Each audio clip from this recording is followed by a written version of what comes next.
आज हम शुरू करने जा रहे हैं हमारा नेक्स्ट चैप्टर, चैप्टर 12, जिसका नाम है खनिज पोषण। चलिए, अब खनिज पोषण की बात आ गई है तो डायरेक्टली या इनडायरेक्टली हम कहें तो हमें प्लांट्स की बात ही करनी है। हमें प्लांट्स की बात करनी है। जिस तरह से एक प्लांट को जिस तरीके से एक प्लांट को कार्बोहाइड्रेट की ज़रूरत है, वो बनाता भी है, खुद भी लेता है और अपन को भी देता है। प्रोटीन्स की ज़रूरत है, वो खुद भी लेता है और बनाता भी है। विटामिन्स, फैट, उसी तरह से खनिज लवणों की भी ज़रूरत होती है भरपूर मात्रा में। खनिज लवण जैसे आपको नाइट्रोजन देने की ज़रूरत है, फॉस्फोरस देने की ज़रूरत है, पोटेशियम देने की ज़रूरत है, calcium, magnesium and so on. इसी तरह से 70 अभी तक मिनरल्स बताए जा चुके हैं कि प्लांट्स को ज़रूरत है।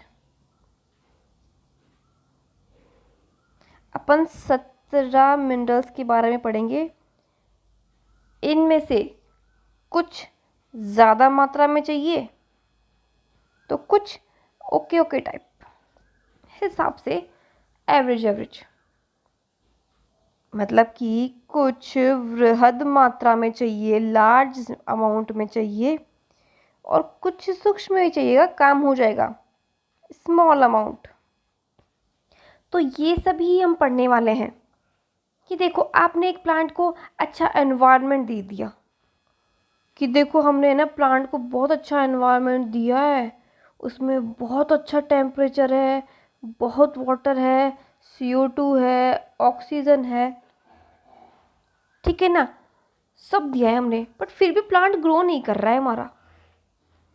माना कि आपने एनवायरनमेंट एकदम टकाटक दिया है, सॉइल है, अच्छी सॉइल है, सब कुछ दिया है, बट उस सॉइल में क्या है, मिनरल ही नहीं है। तो किसी भी एक चीज़ की कमी, एक चीज़ की लिमिटेशन इस पूरे प्लांट पे इफेक्ट डाल रही है कि नहीं डाल रही है। मतलब को अपने को रहने के लिए अच्छा घर दिया जाए, ठीक है, टेम्परेचर अच्छा है, पानी की फैसिलिटी है, बिजली है, पंखा है, कूलर है, सब कुछ है, ऑक्सीजन भरपूर है, सब कुछ एकदम बढ़िया से है, सब कुछ दिया जा रहा है एटमॉस्फेयर से अपन को, बट अपन को खाना, एक पोषक खाना नहीं मिल रहा, एक पोषक तत्व मिसिंग है। तो क्या अपनी वृद्धि उस प्रकार से हो पाएगी जिस प्रकार से होनी चाहिए। हाँ, कहा जाता है कि इंसान हवा पे, पानी पे ज़िंदा रह सकता है, मानते हैं, ओके चलो ठीक है, ज़िंदा है, बट उसकी वृद्धि देख लो और अपनी वृद्धि देख लो, फ़र्क आएगा, फ़र्क तो आएगा ही। अपन पोषक तत्व ले रहे हैं, हवा, पानी, जल, वायु, इसके साथ साथ हम अपन पोषक तत्व भी अंदर लगा रहे हैं, बट जिनको पोषक तत्व नहीं मिल रहे हैं वो कुपोषण का शिकार हो रहे हैं, ठीक है ना। अच्छी मात्रा में आप गुणवत्ता वाली चीज़ नहीं खाओगे तो क्या इफेक्ट होगा, कुपोषित होगे। उसी प्रकार अच्छी गुणवत्ता का सामान अगर प्लांट्स को नहीं दे रहे हो आप, तो वो क्या होगा, वो भी तो कुपोषित हो जाएगा। अब वो कैसे शो करे कि मैं देखो कुपोषित हो रहा हूँ, मुझे भूख लगी है, मुझे ये दो, मुझे वो दो, नहीं बोल पाएगा ना। वो क्या है, अपने सिम्टम शो कर देगा, अपने सिम्टम शो कर देगा। जैसे पत्तियाँ मुरझा जाएगी, पत्तियाँ काली पड़ जाएगी, पीली पड़ जाएगी, चकते हो जाएंगे उस पत्तियों पे, पौधा मुरझा जाएगा। ज़रूरी नहीं कि मैं सिर्फ मिनरल्स की सेंस में बात कर रही हूँ, कुछ भी हो सकता है, किसी भी चीज़ की कमी, किसी भी चीज़ की कमी, तना लचक गया, तना टूट गया, कमज़ोर है, गांठें बन रही है, मतलब एक चीज़ की भी डेफिशिएंसी पूरे प्लांट पर असर डालती है, एक चीज़ की डेफिशिएंसी पूरे प्लांट पे असर डालती है। तो यही है सार इस चैप्टर का, और अब मैं इस चैप्टर को विदाउट वेस्टिंग एनी टाइम शुरू करने वाली हूँ। मैंने इंट्रोडक्शन दे दिया है इसका, अब मैं किस साइंटिस्ट ने क्या क्या अपनी रिसर्च की उसके थ्रू मैं बता देती हूँ आपको। देखो, सबसे पहले आए थे एक साइंटिस्ट जिनका नाम है जूलियस सैकम। 1860 की बात है। ये जर्मन बॉटनिस्ट थे। अब तो कहाँ है, अब तो हो गए पूरे। इन्होंने अपनी एक थ्योरी दी, अपनी एक तकनीक दी, जिसका नाम है जल संवर्धन, हाइड्रोपोनिक। ये याद कर लो, ये क्वेश्चन आएगा, ये क्वेश्चन आएगा। जल संवर्धन की तकनीक को समझाइए या स्पष्ट कीजिए, व्याख्या कीजिए। तो आपको जैसे ही क्वेश्चन दिखे वैसे ही आपको इंट्रोडक्शन में देना है कि भाई किन्होंने दिया, किन्होंने दिया और देने का मतलब क्या था। ये देख लो, उन्होंने क्या बताया। उन्होंने ये बताया कि देखो, मैं एक प्लांट ले रहा हूँ, मैं एक प्लांट ले रहा हूँ, ठीक है, और उस प्लांट में क्या है, मैं जड़ नहीं ले रहा। अब ये जो प्लांट लिया है ना, देखो इधर, देखो इधर, ध्यान दो, इधर दो। प्लांट लिया है, देखते हो, हाँ तना है, पत्ती है, हाँ है। जड़ लिए, हाँ जी जड़ भी लिए, पर मृदा नहीं ली। क्यों? क्योंकि इन साहब को जानना था कि मृदा में ऐसी क्या चीज़ है, ऐसी क्या चीज़ है जो पादप ले रहे हैं। अब मृदा का तो क्या है कि कंपोजिशन थोड़ा सा डिफ़िकल्ट है, तो क्या किया, इस एक्सपेरिमेंट को पानी के साथ में कर लिया कि पानी में वो पर्टिकुलर अपन अमाउंट में ढाल देंगे। अगर अपन को एक बार टेस्ट करना है कि वो नाइट्रोजन ढाल के देखो, एक बार नाइट्रोजन ढाल के देखो, देखे पादप अब्जॉर्ब करता है कि नहीं करता है। मेरे को तो यही जानना है ना कि मिनरल इंपॉर्टेंट है कि नहीं है प्लांट के लिए। तो जानने के लिए पहले ढालना तो पड़ेगा ना उसके अंदर। एक बार मैंने नाइट्रोजन डाल के देखा कि क्या फ़र्क पड़ता है, और एक बार मैंने नहीं डाला, फिर देखती हूँ मैं क्या फ़र्क पड़ता है। इसी प्रकार जितने भी 17 मिनरल्स हैं, मैंने 1 बाय 1 ढाल के देखे, हटा के देखे, ढाल के देखे, हटा के देखे। मैंने नहीं, मतलब इन साइंटिस्ट ने। तो इन्होंने तुरंत प्रभाव से ये बता दिया, इन्होंने तुरंत प्रभाव से ये बता दिया कि पादप की वृद्धि के लिए खनिज का महत्वपूर्ण योगदान है। इन्होंने ये बात एकदम सटीक तरीके से बता दी कि पादप अपनी वृद्धि के लिए, पादप वृद्धि के लिए खनिज का उपयोग करते हैं, खनिज चाहिए उनको। ये लो साहब, उन्होंने बता दिया अच्छे से। कौन साहब थे? ये थे हमारे जूलियस सैकम। जो मैंने एक्सपेरिमेंट आपको ये समझाया है वो का वो ही एक्सपेरिमेंट यहाँ पे लिखा हुआ है। मैं एक बार फिर से समझा देती हूँ कि ये इन्होंने अपरेटस बनाया। इसमें क्या रखा है, इन्होंने एक प्लांट रखा विदाउट सॉइल, मृदा नहीं है। ये जब एक ये नली है, ये देखो नली है, ये नली, ये किस लिए है? ये वायु के लिए है। अरे सांस लेने के लिए अंदर भी तो कुछ चाहिए ना।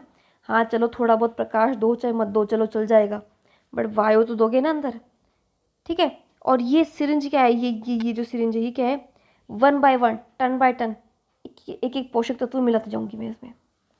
जल और पोषक के विलाने हेतु कीप। मैं यहाँ पे अगर नाइट्रोजन डालना है मैं नाइट्रोजन डालूंगी, पोटेशियम डालना है पोटेशियम डालूंगी, फास्फोरस डालना है phosphorus, sulphur, silicon, magnesium, calcium, boron, ठीक है। और ये मैं सील टाइट क्यों कर रखा है, देखो देखो रुई से कितना टाइट अप कर रखा है, मतलब जगह ही नहीं छोड़ रही है ये परसेंट ही। क्योंकि मुझे किसी भी प्रकार की कोई मिलावट नहीं चाहिए, मेरे को नहीं, जूलियस साहब को किसी भी प्रकार की बाहर के एटमॉस्फेयर की कोई डिफेक्ट नहीं चाहिए। कि मान लो मैंने ओपन छोड़ दिया ये बर्तन को, मान लो साइंटिस्ट साहब ने इनको ओपन छोड़ दिया इस बर्तन को, तो बाहर तो बहुत सारे पार्टिकल्स हैं, वो आ जाएंगे, बाहर के पार्टिकल्स इसमें आ जाएंगे, तो क्या ये तो इन्फेक्टेड हो गया ना। अब मतलब ये मेरे को तो प्योरिटी चाहिए ना, मेरे को तो एक्यूरेसी लेवल निकालना है कि हाँ क्या ले रहा है क्या नहीं ले रहा है। अभी बाहर से कुछ ऐड ऑन हो जाएगा तो मुझे तो पता भी नहीं चलेगा उसने क्या ले लिया। बाहर कितने सारे पॉलन ग्रेन्स होते हैं, सीड्स होते हैं, कितने सूक्ष्म जीव हैं, कुछ भी चल जाएंगे ये तो अंदर इसके प्लांट के।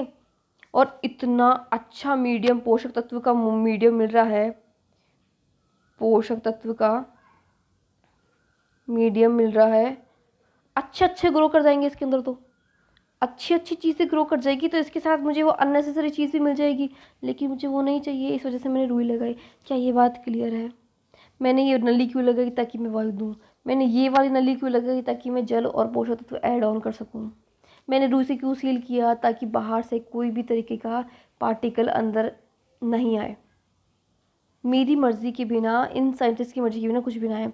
तो इन्होंने क्या निष्कर्ष निकाला? इन्होंने निष्कर्ष निकाला कि खनिज तत्व पादप वृद्धि के लिए अनिवार्य है। तो साहब इनका मैंने पूरा का पूरा प्रयोग समझा दिया है आपको। इस पैराग्राफ में थोड़ी बहुत मिस्टेक्स है, दैट्स वाई मैं रीड नहीं कर रही हूँ। ये मैंने एक्सपेरिमेंट समझा दिया है, ये परफेक्ट है। थोड़ी बहुत मिस प्रिंटिंग है, चलो। लेकिन एक बात बता दूँ कि इस तरह से आप खेती नहीं कर सकते कि और मैं चाहता हूँ कि है ना, मैं मेरे मिनरल के हिसाब से खेती करूँगा, तो ऐसा नहीं पॉसिबल। क्या ज़्यादा से ज़्यादा 1 प्लांट पे कर लोगे, 10 प्लांट पे कर लोगे, 100 पे कर लोगे, लंबी तादाद पे नहीं कर पाओगे ना ये चीज़ कि मैं तो एकदम बढ़िया बढ़िया प्लांट बनाऊंगा। लेकिन कितने प्लांट पे ध्यान रख पाओगे? कितना? 1, 10, 100, 1000, 1 लाख और आगे और? नहीं ना, पॉसिबल नहीं है। देखो प्रैक्टिकली पॉसिबल नहीं है कि आप 1 लाख पादपों पे ध्यान रख पाओ कि हाँ इसको नाइट्रोजन दे दिया, अब कल है ना इसको ना नहीं देना है, इसको फास्फोरस, कितने पे ध्यान रख लोगे? नहीं ना। तो ये लिमिटेड ही है, मतलब ठीक है, गिने चुने पादप पे एक्सपेरिमेंट के लिए बनाया गया है इसको। हाँ, हालांकि कल्टीवेट भी किया जा रहा है। कल्टीवेट के लिए एक एग्जांपल दे रही हूँ। देखो, जल संवर्धन की तकनीक को सब्जियों जैसे टमाटर, बीज विहीन खीरा, जिसमें सैलेड में जो खीरा खाते हैं ना, सीड ना हो उसमें, सलाद। अच्छा, इसका नाम तो सबने सुना ही है, I am sure. Upon burger खाते हैं, बर्गर, उसके अंदर होता है ना green green leafy leafy, crunchy crunchy, वो जो green green leafy leafy part था ना, ग्रीन ग्रीन, वो पत्ता गोभी नहीं है, वो यही है, लेट्यूस, बर्गर में डालते हैं। अब जिसने देखा है वो तो जल्दी फैमिलियर हो जाएगा, जिसने नहीं देखा है उसको थोड़ा सा प्रॉब्लम है। बट ये समझ लो कि सलाद ही है, ये एक तरह की खाते हैं, सब्जी है। चलो, ये वाला अपने विलियम साहब वाला कंप्लीट हो गया है। अब अपन नेक्स्ट पढ़ते हैं। एक और रिसर्च करके देखी गई, एक और रिसर्च करके देखी गई। उसमें क्या किया देखो, अनिवार्य खनिज तत्व। देखो, पिछले वाले एक्सपेरिमेंट से हमें ये पता चला कि पौधे खनिज लेते हैं कि नहीं लेते। सिर्फ यही पता चला कि लेते हैं कि नहीं लेते हैं। बट ये जो एक्सपेरिमेंट है उससे हमें ये पता चल जाएगा कि कौन सा असेंशियल है, कि हाँ ये तो चाहिए ही चाहिए, अनिवार्य, मैंडेटरी एकदम, कि ये तो चाहिए ही, अनिवार्य। कौन सी ज़्यादा अमाउंट में चाहिए, कौन से कम अमाउंट में चाहिए, अब पता चल जाएगा। तो इन्होंने क्या है, एक सेटअप कर दिया कि देखो ये प्लांट्स के अरेंजमेंट कर दिए, देखो ये देखो, ये प्लांट्स के अरेंजमेंट कर दिए एक ट्यूब के अंदर। यहाँ से क्या करते हैं, एक तरफ से पानी आ रहा है और ये फ्लो होके जा रहा है इनके, देखो सबके पास से, और वापस से यहाँ कलेक्ट हो रहा है। तो मतलब क्या है कि पूरा नॉन स्टॉप ये कंटिन्यू ये प्रोसेस चल रही है। एक पंप के थ्रू ये काम हो रहा है कि यहाँ से पंप ऑन किया, ये वाटर गया, वाटर के साथ साथ जितने भी मिनरल्स थे जो भी हमने मिलाए हैं अपनी स्टडी के अकॉर्डिंग, वो जाएंगे इनके पास होते हुए गुजरेंगे, जिसको जो खनिज चाहिए वो रख लेगा, और ये बाकी वापस पानी मिल जाएगा आगे। ये प्रोसेस फास्ट नहीं है कि यूँ गया और यूँ आया, धीरे धीरे स्लो मोशन में आराम आराम से हो रहा है, धीरे धीरे स्लो मोशन में आराम से हो रहा है। ये जो जल है ना, ये सिर्फ जल ही नहीं है, इसमें वो खनिज लवण है जिस पे अपन स्टडी करना चाह रहे हैं। अपन को स्टडी करनी है ना, कौन सा ज़्यादा अमाउंट में चाहिए या कौन सा कम, या फिर यूँ कह लो कि कौन सा तो ज़रूरी है ही, कौन सा तो ज़रूरी है ही, ठीक है, वो तो पता लगाना ही है। तो इस प्रकार का सेटअप किया कि यहाँ पे पादप को रोप दिया एक नली में, ठीक है। ये देखो देखो इसकी जड़ें निकल रही है बाहर, ये देखो निकल रही है ये ब्रांचेस बाहर, यहाँ से अपना वाटर का वो फ्लो हो रहा है, ये इसमें से आर पार होता हुआ चल जाएगा और इस पौधे को उतनी देर में जो भी पोषक तत्व की ज़रूरत है वो ऑब्जॉर्व कर लेगा। कैसे? अपनी रूट्स के थ्रू, अपनी रूट्स के थ्रू। Clear guys? अब मैं समझा दूँ थोड़ा। अब इसमें क्या बताया गया है कि अपन ऐसा नहीं बोल सकते कि सिर्फ 17 ही खनिज लवण है, सिर्फ 17 ही खनिज लवण है, भाई ये इम्पोर्टेंट है ज़्यादा और ये कम है इम्पोर्टेंट। नहीं, अब तक कितने खनिज तत्व खोजे जा चुके हैं अपनी एनसीईआरटी के अकॉर्डिंग? 105 खनिज तत्व खोजे जा चुके हैं। और देखो इत्तेफाक से 60 तो सिर्फ और सिर्फ पौधों में पाए जा रहे हैं। अब बोलोगे जब पौधे में ही खनिज लवण है तो भाई साहब हम हमसे क्यों मांग रहे हो, सॉइल से क्यों ले रहा है वो? अरे बेटा चाहिए नहीं, अच्छा खाना चाहिए नहीं क्या? ऐसे कुछ विटामिन का सिंथेसिस अपनी बॉडी में हो जाता है, धूप में खड़े जाओ विटामिन का सिंथेसिस हो जाएगा धूप वाले का। तो क्या धूप में जाना नहीं पड़ेगा क्या एक बार आपको, कि घर में अंदर बैठे बैठे बैठे बैठे वो बनता जा रहा है बनता जा रहा है? जो चीज़ जिस चीज़ से बनती है उसकी रिक्वायरमेंट नॉन स्टॉप होती भी तो रहती है। खनिज बना रहा है इसका मतलब ये थोड़ी ना खनिज नहीं चाहिए उसको, चाहिए तो सही, उसको चाहिए, उसको एक बार अगर खनिज है बॉडी में तो वो उसकी पूरी ज़िंदगी निकल जाएगी उस खनिज से। आपके अंदर बचपन से एक विटामिन बन के आ गया तो पूरी ज़िंदगी चल जाएगा। अगर आप जीवन भर कुछ अच्छी चीज़ नहीं खाओगे, उस विटामिन की नीड को फुलफ़िल नहीं करोगे तो वो तो ख़त्म हो जाएगा ना एक दिन। तो नया लेना पड़ेगा ना, लेना पड़ेगा क्योंकि बॉडी ग्रोथ कर रही है ना। अभी वही जो इसके पास ऑलरेडी तत्व है वो इसकी प्लांट ग्रोथ में लगा जा रहा है, तो इसे तो अपनी ग्रोथ और ज़्यादा करनी है, अपनी ग्रोथ और ज़्यादा करनी है तो और भी तो लेगा ना। क्लियर? तो उस अकॉर्डिंग बताया कि 17 तो ये लेता है, हमने अपनी आंखों से देखा है। इसके अलावा और भी है जो वो ले लेता है, अगर दो तो वो ले लेगा। मतलब अपन सोचे कि रेडियो एक्टिव चीज़ें हैं वो प्लांट नहीं लेते होंगे, रेडियो एक्टिव चीज़ें वो प्लांट नहीं लेते, बट ऐसा नहीं है बच्चों। रेडियो एक्टिव स्ट्रॉन्शियम इसको भी स्टोर कर लेते हैं ये। मतलब अगर कुछ आ रहा है ना तो ये मना नहीं करते बेचारे, जो भी आ रहा है आ जाओ हम स्टोर कर लेंगे। अगर हम काम नहीं ले रहे ना उसको तो हम वेस्ट होने भी नहीं देंगे, उसको स्टोर कर लेंगे एक जगह पे। अभी मृदा में है, जड़ के साथ वो चीज़ भी अब्जॉर्ब हो गई है, अवशोषित हो गई है, तो अब प्लांट को चाहिए या नहीं चाहिए, वो एक जगह रख देगा उसको रख के कि हाँ भाई जो जो मुझे चाहिए वो मैं ले लेता हूँ ऊपर जाइलम के थ्रू, और जो मुझे नहीं चाहिए मैं अब्जॉर्ब तो कर लिया उसको बट मैं एक साइड में रख दूंगा उसको कि कोई बात नहीं, आ गया सो आ गया, कोई बात नहीं। ऐसा मत सोचना कि रेडियो एक्टिव चीज़ नहीं अब्जॉर्ब करता, वो करता है, बिल्कुल करता है। अब भी आप सोचोगे कि स्वर्ण और स्ट्रोंशियम, ये देखो ये चीज़ भी ले रहा है, ये पार्टिकल्स भी अब्जॉर्ब करता है, ये गोल्ड के पार्टिकल्स अब्जॉर्ब करता है ये। समझ रहे हो? देख रहे हो खास बात? चाहे काम लो चाहे मत लो लेकिन अब्जॉर्ब कर लेगा, संग्रह कर लेगा। नेक्स्ट नेक्स्ट एक एक एग्जांपल बताऊं आपको, थोड़ा सा सिलेबस से हटके है। राजस्थान का नाम सुना है? राजस्थान, इसमें एक डिस्ट्रिक्ट है जैसलमेर, उसमें भी एक जगह है पोखरण। याद है आज से बहुत सालों पहले एक न्यूक्लियर रिसर्च हुई थी वहाँ पे, और उस वक्त प्याज महंगे हो गए थे। मुझे नहीं पता कितनों को पता है पर मैं बता रही हूँ, ये आपकी एनसीईआरटी में नहीं है, डोंट वरी, जिसको सुनना है वो सुन सकता है वरना कोई वो नहीं है। उस वक्त प्याज महंगे हो गए थे। क्यों? क्योंकि प्याज की सारी खेती, प्याज के सारे बीज पोकरण वहाँ पे लगने लग गए थे।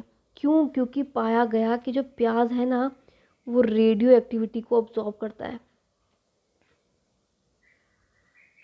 रेडियो एक्टिविटी अब्जॉर्ब कर रहा था। और वहाँ पे क्या न्यूक्लियर टेस्ट हो रहे थे, वहाँ पोखरण में क्या हो रहा था, न्यूक्लियर टेस्ट हो रहा था। तो हाई अमाउंट में radio active molecules, compound, atom release हो रहे थे भारी मात्रा में। तो जगह को बचाने के लिए नेचर ने क्या दिया है, प्याज, वो रेडियो एक्टिविटी को अब्जॉर्ब कर रहा था, जितना हो सके उतना अब्जॉर्ब करा, वरना रेडियो एक्टिविटी मानव शरीर के लिए तो बिल्कुल भी अच्छी नहीं है सच बताऊँ तो। ये जो इतने टावर वगैरह लगे हुए हैं, इतनी सारी चीज़ें, इसमें क्या निकल रहा है बेटा, ये रेडियो एक्टिव चीज़ें तो निकल रही है यहाँ से, ये अच्छी थोड़ी ना है हेल्थ के लिए। और कोई कोई तो अपनी बिल्डिंग पे लगा रखा है टावर, मतलब ये देखो वो तो रेडियो एक्टिव सोर्स के बीच में ही, वो नीचे ही बैठा है उसके कि हाँ जी आओ जी रेडियो एक्टिविटी चीज़ आओ। हाँ मानती हूँ कि टावर लगाए हैं, कनेक्शन पकड़ेंगे अपने, सब फर्स्ट क्लास चलेगा, कुछ यूज़फुल इफ़ेक्ट भी हैं तो कुछ साइड इफ़ेक्ट भी पड़ने वाले हैं। अब समझ में आ गया, ये मैंने बस एग्जांपल दिया है, ये कितनी सच है बात या कितनी झूठ बात है वो अलग बात है, लेकिन प्याज रेडियो एक्टिविटी मॉलिक्यूल्स अब्जॉर्ब करने की हिम्मत रखता है। इसी तरह बता रही हूँ कि प्लांट्स सब कुछ अब्जॉर्ब करने की हिम्मत रखते हैं, काम में ले रहे हैं नहीं ले रहे हैं वो अलग बात है, बट अब्जॉर्ब वो करेंगे। कुछ चीज़ों को अब्जॉर्ब वो भारी मात्रा में करेंगे और कुछ को वो सूक्ष्म मात्रा में करेंगे, और कुछ को अब्जॉर्ब कर तो लिया लेकिन अगर काम नहीं आ रहा है ना तो उसको रख देंगे निकाल के कि हाँ चल कोई नहीं पड़ा है तो यहाँ पे।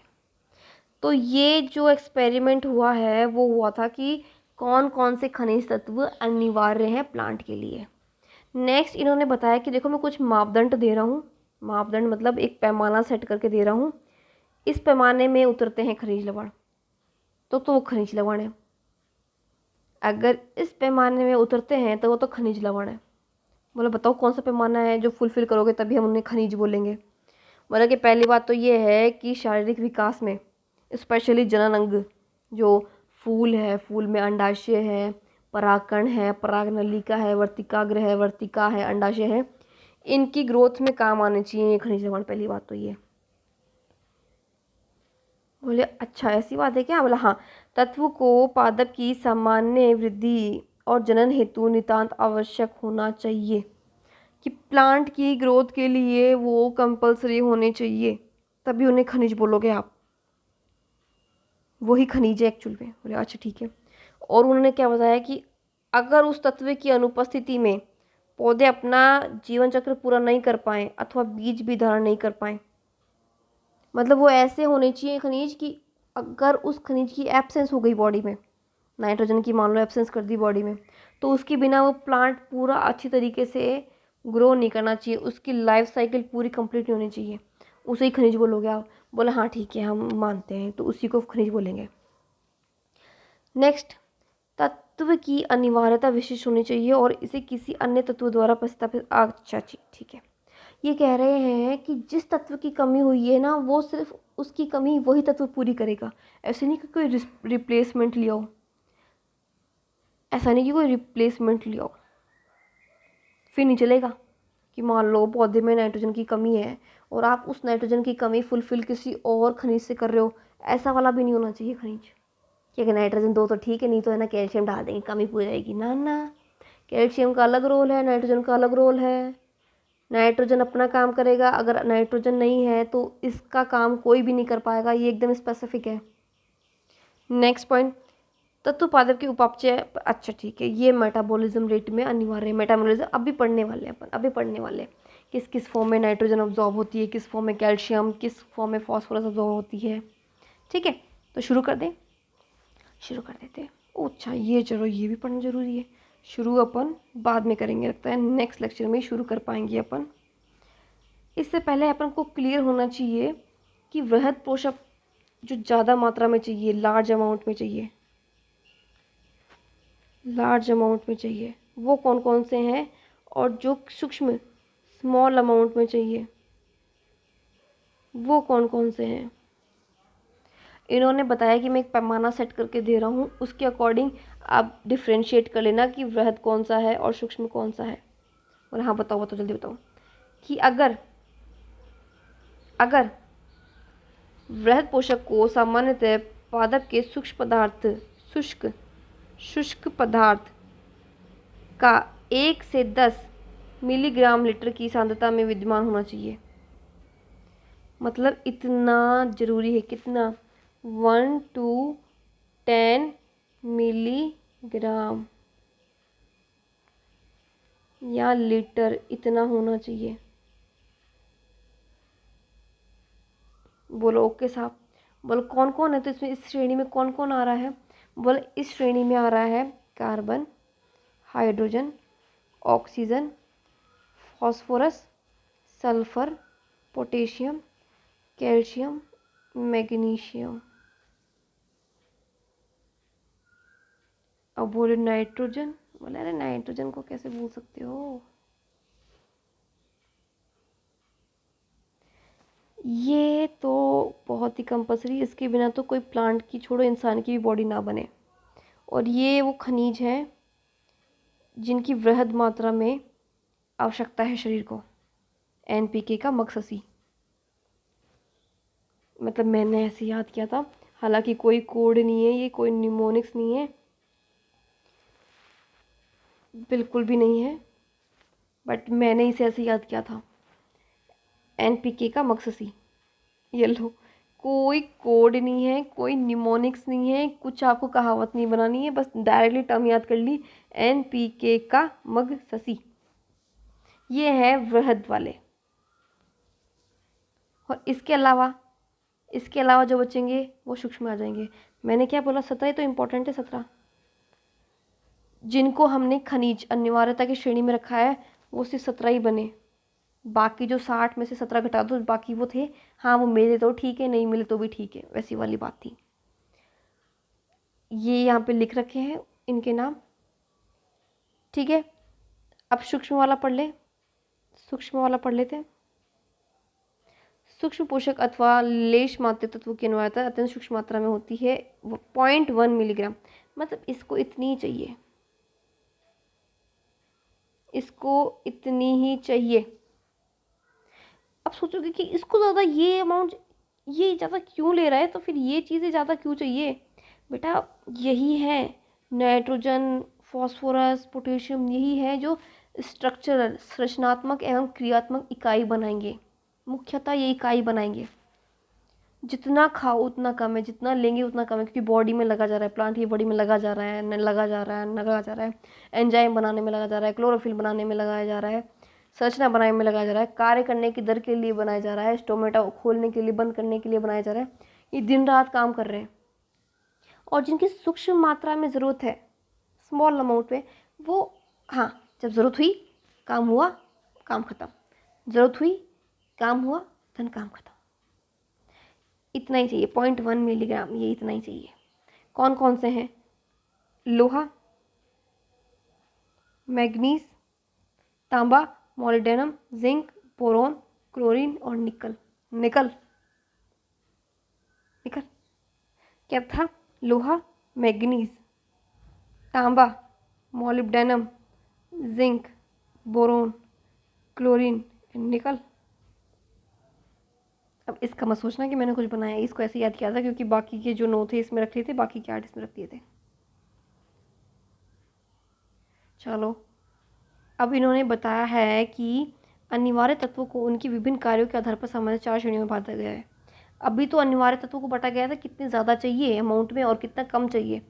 अब बांटा गया है यहाँ पे कि पहली श्रेणी में वो चीज़ आएगी जो कोशिका की रचनात्मक एवं संरचनात्मक इकाई है, जो सबसे ज़्यादा शरीर की रचना करेगी, कार्य करने की दर, क्षमता सब करेगी। मतलब कि सबसे पहला क्राइटेरिया इसमें ये वाले खनिज लवण आएंगे जो कोशिका की रचना करेंगे। कोशिका, सेल की स्ट्रक्चर, सेल स्ट्रक्चर, और उसमें कौन है? ये रहा CHON, CHON. Carbon, hydrogen, oxygen, nitrogen, ये कोशिका की रचना ही यही करते हैं। मुझे लगता है ये बताने की ज़रूरत ही नहीं है कि कार्बन कितन, मतलब फोटोसिंथेसिस जब करता है, प्रकाश संश्लेषण की जब क्रिया कर रहा है, तो कार्बन डाइऑक्साइड नहीं चाहिए गैस। ऑक्सीजन रात को रेस्पिरेशन करेगा तो ऑक्सीजन नहीं चाहिए। हाइड्रोजन तो पूछो ही मत, ना मान मैं तेरा मेहमान वाली बात है। तभी तो उसको वो सारणी कौन सी होती है, पीरियोडिक टेबल, उसमें सबसे ऊपर रख रखा है पहले नंबर का। मान ना मान मैं तेरा मेहमान, हर जगह मिलेगा ही। तो नाइट्रोजन बेटा DNA जानते हो, बेटा डीएनए में नाइट्रोजन जो बेस होता है ना, हर एक कोशिका में होती है चीज़। डीएनए हर कोशिका में है। चाहिए कि नहीं चाहिए बताओ? तो पहले कैटेगरी फुलफिल हुई कि नहीं? शरीर की रचना, शरीर की मतलब पादप शरीर की रचना के लिए ये चौन तो बहुत ही ज़रूरी है। दूसरी क्राइटेरिया क्या रखी है इन्होंने कि अब वो वाले प्लांट रखो जो पौधे की ऊर्जा से संबंधित है। रचना हो गई, अब जो ऊर्जा से संबंधित है वो वाले खनिज बताओ, देखें कौन कौन से। बोला कि देखो देखो मैं बताता हूँ कौन कौन सा मिला है। एक तो मैग्नीशियम और एक फॉस्फोरस। बोला कैसे? बोला मैग्नीशियम क्लोरोफिल में होता है और फॉस्फोरस एटीपी में होता है, एडेनोसिन ट्राइफॉस्फेट। एटीपी भी ऊर्जा देती है और क्लोरोफिल मैग्नीशियम ये भी ऊर्जा का घटक है। और अच्छा ठीक है, क्लियर हो गई ये चीज़ दो भी। हाँ, पहला मैंने रचना के बेस पे डिवाइड किया, फिर दूसरा मैंने इनकी ऊर्जा से संबंधित डिवाइड किया। दो मेरी नीड फुलफिल हो गई, दो और बच्चे। अब ये बता रहे हैं कि इस क्राइटेरिया में वो रखना जो एंजाइम को सक्रिय या बाधित करते हैं। अब एंजाइम रिलेटेड फंक्शन में कौन कौन से खनिज लवण हैं उसका नाम बताओ। फिर बोला हाँ बता रहे हैं ना, हम बताते हैं। मैग्नीशियम है ना, मैग्नीशियम वो काम आता है। बोला हाँ पता तो है काम आता है। क्या काम आता है? वो राइबोलोज बिस फॉस्फेट वो है ना, रूबिस्को याद है, उसमें काम आ रहा था ये यहाँ पे। बोला हाँ याद आ रहा था, एंजाइम था हाँ, कार्बोक्सिलेज ऑक्सीजनेज और फॉस्फोएनोल, हाँ बिल्कुल याद आ गया। वो ग्लाइकोलाइसिस में भी, हाँ ठीक है चलो, पाइवेट सी साइकिल, हाँ याद आ गया। चलो नेक्स्ट, और कोई एंजाइम है क्या? बोला हाँ एक और है, जिंक है। बोला और कौन सा है? बोला मोलिब्डेनम भी है।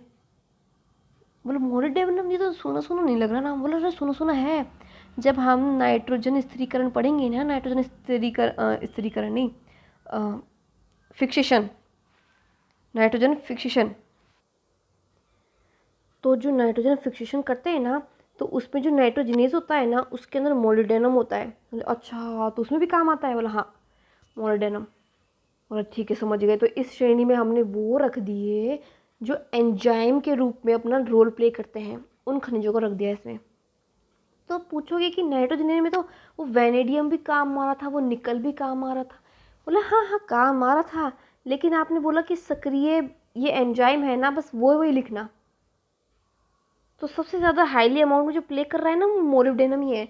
वो वैनेडियम क्या है कि मुख्य खनिज के रूप में नहीं लिखा गया है, इस वजह से बस इतनी सी बात है, बस इतनी सी बात है, वो मुख्य खनिज में नहीं आता, इसलिए हमने यहाँ पे नहीं लिखा है एनसीईआरटी में बस। अच्छा चलो कोई बात नहीं। बोला आपकी चौथी क्राइटेरिया क्या है? बोला बस चौथी और लास्ट क्राइटेरिया ये है कि इनमें सिर्फ वही खनिज रखना जो कोशिका का दाब, परासरणी विभव, इनको बदलने में काम आते हो। बोले ये समझे नहीं क्या परासरणीय दाब? बोले मैं समझाता हूँ। एक कोशिका है। बोला हाँ कोशिका है तो? बोला कोशिका में कोशिका द्रव्य है। बोला हाँ तो? कोशिका में मैंने बताया कि अभी खनिज लवण भी है। बोला हाँ हाँ तो? बोला कोशिका के अगर अंदर हैं खनिज लवण तो कोशिका के बाहर भी तो होंगे। बोला हाँ होंगे। तो बोले कि बाहर से कोई चीज़ जब अंदर आएगी तो क्या अंदर से कोई चीज़ बाहर नहीं जाएगी? हाँ जाएगी ना। मतलब पानी बाहर से अगर अंदर आ रहा है तो अगर एक्सेस वाटर हो गया है तो वो क्या अंदर से बाहर चला जाएगा? एक्सेस मतलब अधिक। अगर कोशिका के अंदर अधिक वाटर हो गया है तो क्या वो बाहर नहीं निकालेगा? बोला हाँ निकालेगा ना। बोल तो क्या अगर वाटर बाहर जब निकाल रहा है तो इसके साथ अगर कोई आयन भी चले गए हैं गलती से, या जानबूझ के भी नहीं गए हैं, अपनी मर्जी से गए हैं, तो क्या आयनों की वो जो भरपूर मात्रा जो कमी है अंदर वो पूरी नहीं की जाएगी? बोला हाँ की जाएगी। तो बोले तो यही तो है दाब को मेंटेन रखना, कि जितना अंदर होना चाहिए प्रेशर उतना अंदर रहेगा और जितना बाहर होना चाहिए उतना बाहर। जितने अंदर खनिज तत्व होने चाहिए उतने अंदर रहेंगे, जितने बाहर निकलने उतने निकलो। तो यही तो है। तो अच्छा यही बात थी क्या? बोला हाँ। बोला इसी के अकॉर्डिंग अंदर बाहर ये इसी दाब के अकॉर्डिंग में है ना, स्टोमेटा है ना, स्टोमेटा जो आपकी पत्तियों पर है रंध्र, उसको खोलता हूँ और बंद करता हूँ, खोलता हूँ बंद करता हूँ, खोलता हूँ बंद करता हूँ। बोला अच्छा समझाओ, देखिए बोला समझाएंगे आगे चैप्टर में आएगा तब समझाएंगे, अभी नहीं समझाएंगे, अभी तो ये ध्यान दो आप। बोला अच्छा ठीक है। तो ये यहाँ पे ख़त्म हो गया कि साइंटिस्ट ने क्या बताया कि खनिज तत्व जरूरत है। दूसरी डिस्कवरी ये हुई कि कौन कौन से अनिवार्य हैं। तीसरी ये बताया गया कि कौन कौन सा पैमाना सेट कर रहे हो खनिज तत्व की इंपॉर्टेंस का, कि हाँ अगर ये पैमाने सेट हैं तभी आप खनिज बोलोगे, वरना उनको खनिज नहीं बोलोगे। तो हमने 3 पैमाने भी सेट कर लिए। ज़्यादा अमाउंट में कौन चाहिए? वो भी हमने पढ़ लिया। कम अमाउंट का कौन चाहिए, वो भी हमने पढ़ लिया। अब बोल रहे हैं कि जो ये खनिज लवण हैं उनको उनके कार्यों के आधार पे 4 भागों में बांटा गया है। वो ये जो रचना करते हैं उनको अलग कर दिया गया है, जो ऊर्जा से संबंधित खनिज लवण है उनको अलग लिखा गया है, जो एंजाइम रूप में काम करते हैं उनको अलग, और जो दाब मेंटेन करते हैं कोशिका का उनको अलग। बोले इसका एग्जाम्पल तो दिया ही नहीं। बोले लो जी साहब, पोटेशियम लो ना। अब ठीक है, अब ठीक है, हाँ जी अब ठीक है। अब नेक्स्ट चीज़ है ना, ऐसे करना कि अब नेक्स्ट वीडियो में पढ़ा देना एक जो तत्व है ना अपना इम्पोर्टेंट, उसका काम क्या है, और अगर वो ना हो तो उसके साथ क्या होगा, अपने साथ नहीं मतलब प्लांट के साथ क्या होगा। तो आज अपन यही करते हैं, और नेक्स्ट वीडियो में हम वृहद एवं सूक्ष्म पोषक की भूमिका पढ़ेंगे। चलिए मिलते हैं नेक्स्ट वीडियो में, तब तक के लिए नमस्ते एंड थैंक यू।